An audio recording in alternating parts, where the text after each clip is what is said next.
Monseigneur Christian Lepine, bienvenue avec nous à Ciel et Lumière, même si on n'est pas à Toronto, on est ici à Sainte-Adèle, Québec, pendant la plénière des évêques, et puis on vous a volé aujourd'hui pour une petite entrevue de témoin. Merci. Bonjour, Père Tom Rosica. C'est un grand plaisir d'être aujourd'hui dans cette entrevue avec votre auditoire. Avant tout, il faut que je vous remercie et votre diocèse pour la belle, grande collaboration que nous avons avec Montréal depuis le commencement de Ciel et Lumière. En effet, notre premier abonné au Québec était votre prédécesseur, le cardinal Jean-Claude Turcotte. Et je suis très heureux que ça continue maintenant avec votre ministère épiscopal. Merci. Oui, Ciel et Lumière est né dans la foulée de la Journée mondiale de la jeunesse à Toronto. Et dans ce sens-là, la jeunesse, c'est ce que Dieu aime. Dieu veut aimer la jeunesse et Dieu veut aider la jeunesse à grandir. Alors, Ciel et Lumière a fait une part importante dans cette œuvre. Monseigneur, nous nous connaissons très bien parce que nous avons étudié ensemble au Collège canadien à Rome pendant les années 80. À la fin des années 80, il y a quelques décennies déjà. Déjà, nous sommes mieux maintenant. C'est ça. Et puis, quelle tournure dans nos vies, quel parcours, quel chemin. Vous étiez professeur de théologie au grand séminaire, curé de paroisse, secrétaire du cardinal, membre de la curie romaine, évêque auxiliaire, encore curé, et maintenant archevêque d'une diocèse très importante pour le Canada. C'est ça. Expliquez-nous un peu ce grand et beau parcours pendant ces dernières années. Ben, disons, ce qui m'a toujours habité, c'est vraiment c'est l'esprit de service. Et quand j'étais séminariste, j'ai fait les exercices de Saint-Ignace. Et puis en même temps, je découvrais la spiritualité carmélitaine avec Thérèse d'Enfant Jésus, Sainte Thérèse d'Avila, Saint Jean de la Croix. Donc pour moi, c'était toujours comme prière et obéissance. Mais l'obéissance par amour, l'obéissance qui se fait service. Et dans ce sens-là, j'ai toujours vu mon ministère comme me laisser conduire par les appels à servir. Et alors quand on est appelé à servir, on ne sait pas toujours d'avance ce à quoi on va être appelé. Des fois, on passe la nuit en prière avant de répondre oui. Mais ça a toujours été un peu le fil conducteur. Alors donc, ça m'a amené... il y a un côté exigeant, puis en même temps un côté enrichissant dans mon parcours. C'est-à-dire, il y a un côté exigeant parce que je n'ai jamais été longtemps à la même place. Ça m'est arrivé de dire, j'aurais aimé ça, être ici plus longtemps parce que pour mieux connaître les gens, puis il y a déjà des amitiés qui sont en œuvre. Puis là, tout d'un coup, on est appelé à servir ailleurs. Mais en même temps, c'est enrichissant parce que ça m'a aidé à découvrir la vie de l'Église concrètement, en la vivant à travers différentes réalités locales et universelles. Vous êtes né à Montréal, vous avez votre jeunesse à Montréal, toute votre histoire est liée à Montréal. À la ville de Montréal, diocèse de Montréal. Pour ceux qui connaissent Montréal, là, j'ai grandi surtout dans le quartier Villeray, un peu à la hauteur là, de Saint-Hubert et Jarry. La paroisse Saint-Alphonse-Diouville, Oui. qui est une paroisse tenue par les Rédemptoristes. Alors, c'est là que j'ai passé une bonne partie de mon enfance et adolescence. Là. L'idée du sacerdoce, l'idée de la vocation religieuse, c'est né à quel moment? Le sacerdoce, l'idée, c'est né d'une façon un peu imprévue, parce que je ne pensais pas à devenir prêtre. Qu'est-ce que vous voulez faire? C'est-à-dire, comme enfant, j'étais très imprégné de la foi et je suis très reconnaissant à ma famille, à mes parents, puis je dirais à tout ce que j'ai reçu comme foi. Et à ce moment-là, ce qui me parlait le plus, c'était les vies des saints et des saintes, mais c'était la sainteté. C'était pas tellement le fait d'être prêtre ou de ne pas être prêtre ou laïque, c'était par rapport à l'appel à la sainteté. Bon, à l'adolescence, je me suis éloigné un peu, en gardant un contact sur la foi, mais en éloigné un peu. Puis à l'âge de 25 ans, je me suis mis sans l'avoir prévu ou envisagé, tout d'un coup, je m'aperçois que je me mets à désirer devenir prêtre. C'était la veille de Noël 1976. Oh là là! Et fait que là, je me dis, comment ça se fait que je pense à devenir prêtre? J'avais d'autres projets d'études là, que j'étais en train d'envisager. Mais vraiment, pendant une semaine, je pourrais devenir prêtre, je pourrais devenir prêtre. Fait que là, je me suis dit, bon, si dans 2 mois, j'y pense encore, c'est mon côté, c'est pas trop mathématique, là, je me suis dit, si dans 2 mois, j'y pense encore, j'irai voir mon oncle, qui est prêtre à Québec, un père du Saint-Sacrement, Philippe Lépine. Je lui en parlerai, puis je verrai. Puis après, c'est parti. J'étais en train de préparer un voyage en Afrique avec des jeunes de mon âge, dans la vingtaine. Mais au début de la Semaine Sainte, je me suis remis à repenser encore plus, avec plus de force à je pourrais devenir prêtre, puis être saisi par l'amour de Dieu. Puis je dirais, ce qui m'a comme envahi, si on veut, c'est non seulement le fait que Dieu est amour, mais qu'il voulait m'appeler à parler de son amour, à communiquer son amour, à annoncer son amour. Mm. Fait que là, j'ai été, mais c'était, disons, plutôt fort, intense comme appel, si on veut. Fait qu'après une semaine, j'étais prêt à dire oui, mais il y avait quand même la question du célibat. Fait que là, 3 jours plus tard, là, j'ai dit au Seigneur, écoute Seigneur, quand tu m'appelles au célibat, parce que moi, depuis toujours, je rêvais au mariage, là. J'avais décidé l'âge auquel j'étais pour me marier. Combien d'enfants, quelle maison où tu allais habiter? Alors, depuis l'âge de 13, 14, 15 ans, je ne sais pas trop, j'avais mon plan de mariage. Alors je me dis, Seigneur, alors je dis au Seigneur, Seigneur, moi, je ne sais pas ce que tu me demandes, là, parce que tu me demandes quelque chose qui ne faisait pas partie, il y a quelques mois, de ma vision des choses pour la vie. Mais toi, tu sais ce que tu fais. Alors, je te fais confiance, puis je dis oui. Fait que ça a vraiment été comme un acte de foi puis de confiance en Dieu. Et ça a déjà été au cœur de mon appel à devenir prêtre. C'est un acte de foi, c'est un acte de remise de ma vie entre les mains de Dieu et du Seigneur. Puis c'est de me laisser guider à travers cette foi. Quelle belle histoire de vocation. Et c'est une invitation aux autres qui nous regardent. Attention si Dieu vous interpelle, parce que tous vos plans, tous vos programmes sont c'est dangereux, mis dans l'air. Ah oui. Oui. Puis, comme jeune prêtre, vous étiez nommé à Rome pour poursuivre des études. C'est à ce moment-là qu'on s'est connus, nous sommes connus. Oui.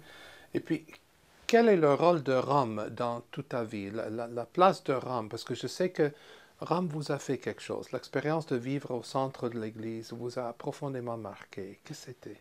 Quand je suis arrivé à Rome, donc j'étais au début de la trentaine, ça faisait 3 ans que j'étais prêtre, donc on a à la fois à 30 ans, on a disons, une certaine expérience de vie, si on peut appeler ça comme cela, puis en même temps, on a de l'énergie aussi, hein. On a la force de la jeunesse, si on veut, de jeunes adultes. Alors je m'étais dit en arrivant, il faut que ça soit autre chose que seulement que les études. Il faut que ça soit découvrir toutes les dimensions de l'expérience à Rome. Donc, il y a l'aspect de l'Église, il y a l'aspect du Vatican, l'aspect du pape, l'Église universelle, l'aspect de l'histoire de Rome, la ville elle-même, L'Italie aussi. Qui a 2700 ans d'histoire, l'Italie, j'ai appris l'italien, j'ai aimé apprendre l'italien, j'ai rencontré des gens qui venaient de partout dans le monde, comme des gens d'Italie, des gens de Rome. Alors donc, ça m'a vraiment ouvert le cœur donc, dans l'expérience, parce que on peut avoir le cœur ouvert sur le monde, si on veut, et c'est beau, mais c'est bon d'avoir des expériences où on vit cette ouverture, puis on accueille les gens dans leur diversité, leur richesse. Et ça, vraiment, ça a été un moment fort. Donc, sur le plan humain, ne serait-ce que sur le plan humain, comme vivre l'universalité de Rome, avec des gens qui viennent de tous les horizons. Sur le plan ecclésial, pour apprendre à toujours regarder l'Église à la lumière de la foi. On peut regarder l'Église sur le plan humain, puis on est tous des êtres humains avec nos fragilités, mais à le regard de la foi, ça veut dire que l'Église, c'est l'œuvre de Jésus-Christ. Et qu'à Rome m'a permis d'intégrer un peu les deux, cette universalité, mais aussi à l'intérieur de ce regard sur Jésus-Christ.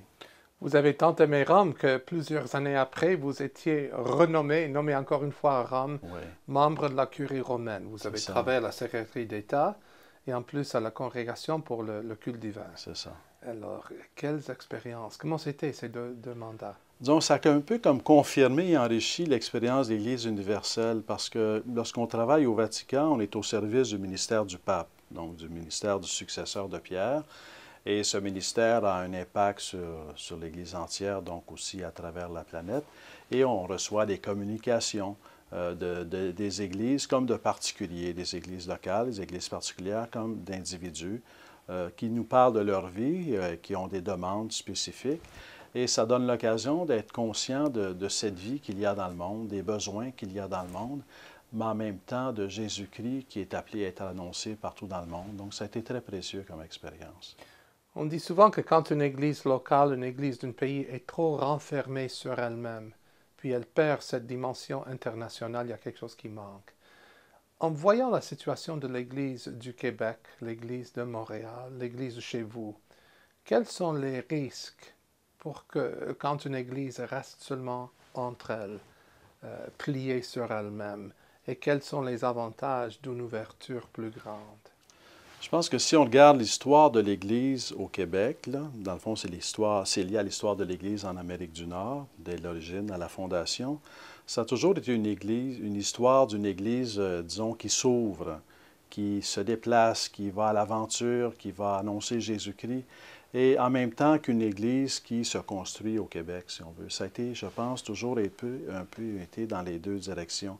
Qu'on pense dans les années 50, tous les missionnaires qui ont été de par le monde et qui venaient du Québec. Le Québec était un des endroits d'où on partait le plus grand nombre de missionnaires un peu partout dans le monde, toutes ces communautés religieuses généreuses qui envoyaient des pères, des religieuses, des frères un peu partout dans le monde.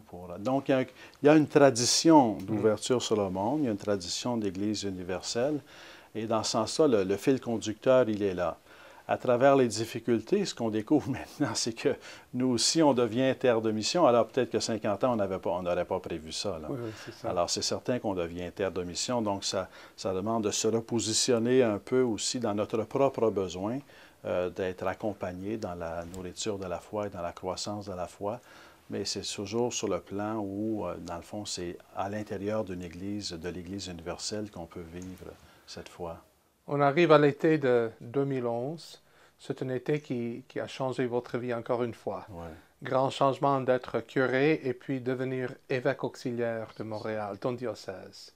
Comment a été ce changement, ce premier de plusieurs changements après? Lorsque, au mois de juillet, j'ai reçu l'appel du nonce apostolique qui me demandant si j'acceptais la demande du pape Benoît XVI de devenir évêque auxiliaire à Montréal. Et normalement, je me dis toujours, quand les gens viennent me voir et me disent « j'ai une grande décision à prendre, qu'est-ce que je dois faire? » Bien là, je dis « il faut prier, il faut réfléchir, il faut consulter, puis il y a quelque chose. » Mais là, tout s'est fait dans une fraction de seconde. Là, je me suis dit, bon, il me demande ça. Je pense qu'il y a plein de gens qui ont prié, réfléchi, consulté. Fait que j'ai dit oui tout de suite. Alors, puis depuis, et ça s'est confirmé.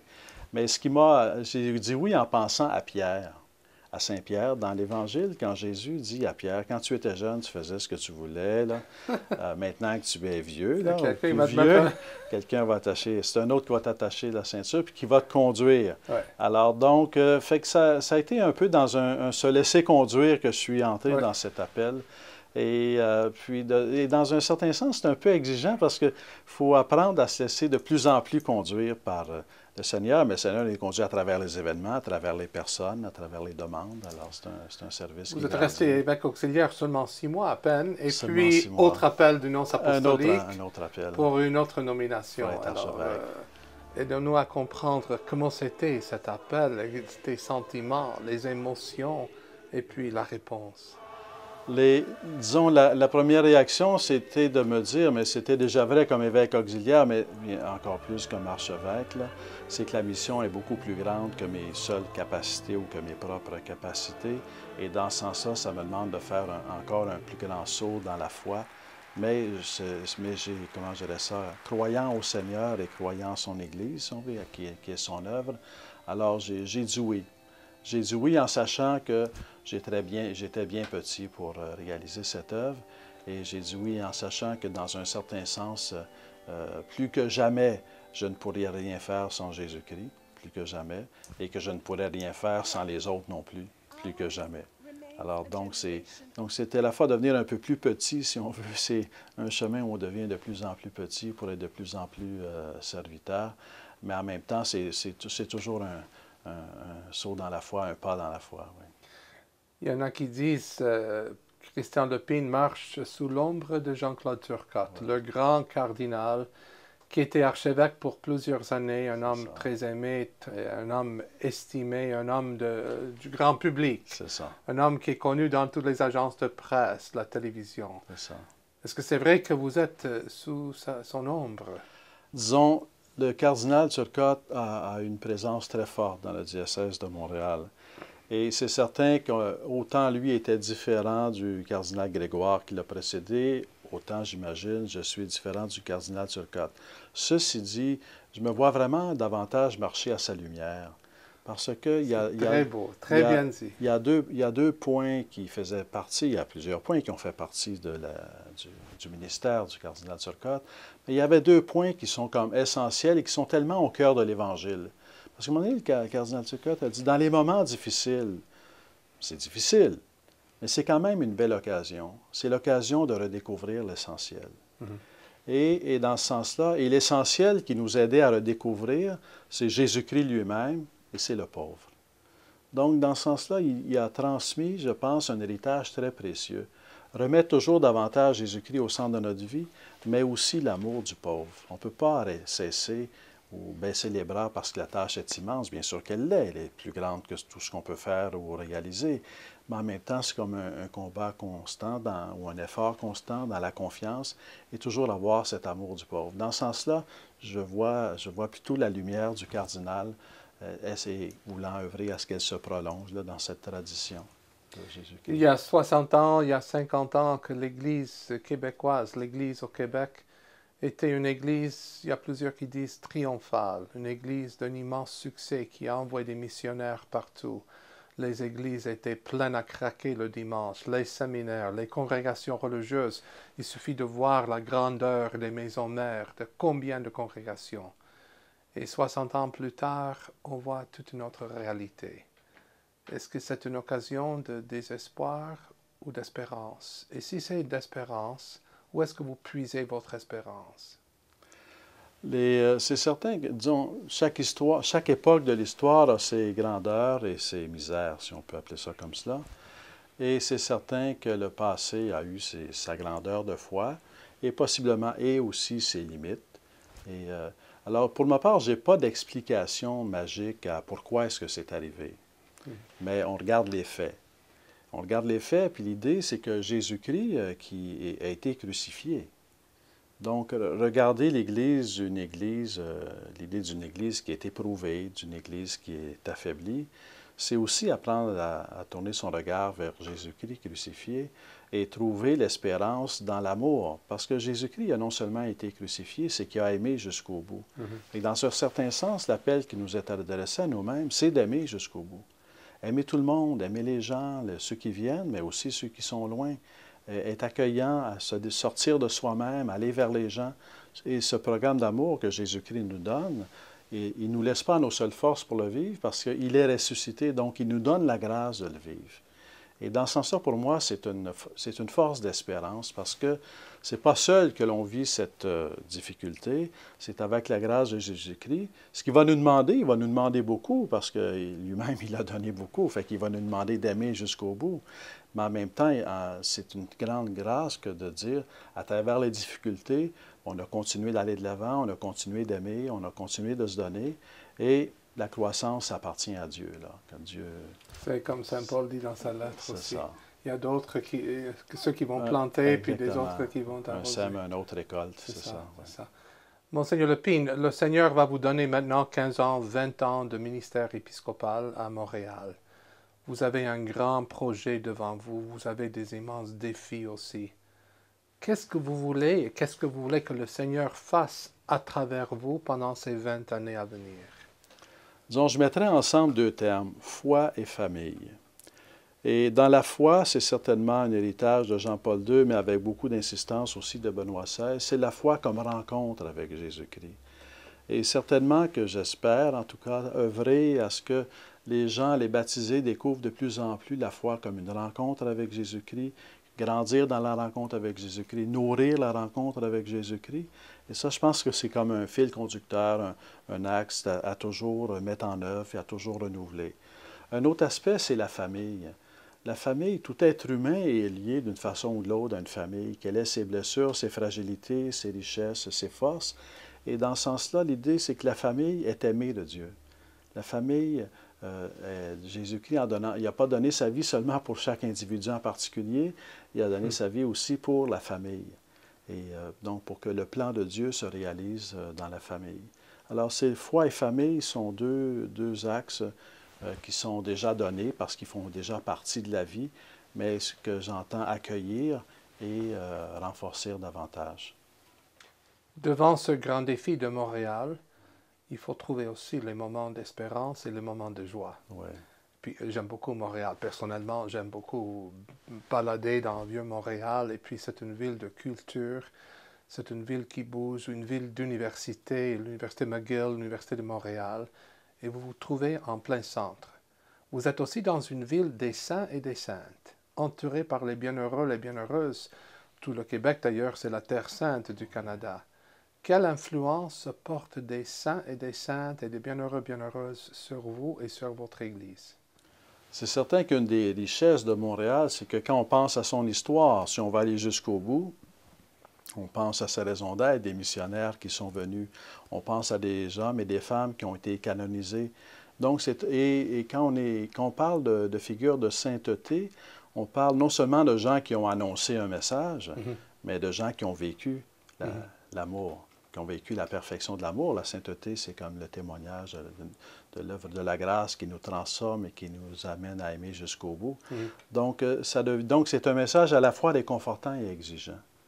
C'est réconfortant parce que ça témoigne de la puissance, de la grâce de Dieu qui peut vraiment nous conduire sur un chemin où l'amour va grandir toujours davantage. C'est exigeant parce qu'aimer toujours davantage, des fois on est fatigué, des fois on n'est pas trop certain de ce à quoi ça nous conduit.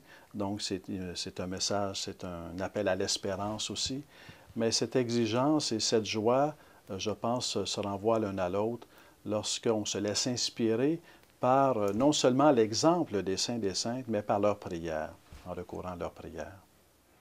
Je suis tout à fait d'accord avec ça. Je tiens beaucoup au saint de Montréal et surtout le frère André, qui a un renommé, qui a une odeur de sainteté qui pénètre tout le pays.